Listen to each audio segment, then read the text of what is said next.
తాత్కాలిక మందిరంలో ఉన్న పాత రామ్లల్లా విగ్రహమూర్తిని గర్భగుడిలో కొత్తగా ప్రతిష్ఠించనున్న బాలరాముడి విగ్రహం ముందు ప్రతిష్ఠించనున్నారు. ఈ మేరకు శ్రీరామ జన్మభూమి తీర్థ ట్రస్ట్ తీసుకున్న నిర్ణయాన్ని కోశాధికారి గోవింద్ దేవ్గిరి తెలిపారు. పాత విగ్రహం 30 అడుగుల దూరం నుంచి స్పష్టంగా కానరానందున 51 అంగుళాల కొత్త మూర్తి అవసరమైందని స్పష్టతనిచ్చారు గిరి.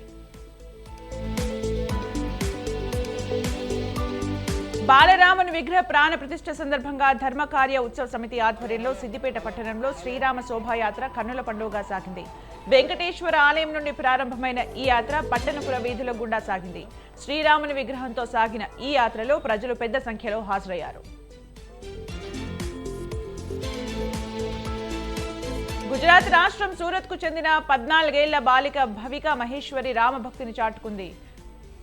100 కాదు 1000 కాదు ఏకంగా 52 లక్షల రూపాయల విరాళాల రూపంగా సేకరించి రామ మందిర నిర్మాణానికి అందజేసింది. 11 ఏళ్ల వయసు నుండి 50,000 కిలోమీటర్లు ప్రయాణించి 300కు పైగా ప్రదర్శనలు ఇచ్చి ఘనత సాధించింది.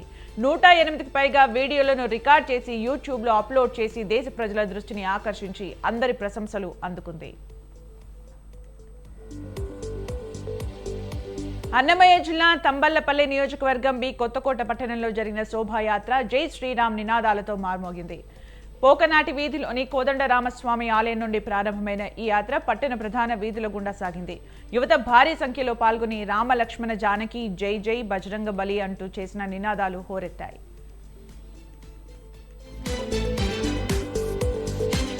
సైబర్ నేరాల నియంత్రణకు జాతీయ స్థాయిలో ఏర్పాటు చేసిన ఫిర్యాదు నెంబర్ 1930ను మరింత బలోపేతం చేయనుంది కేంద్రం.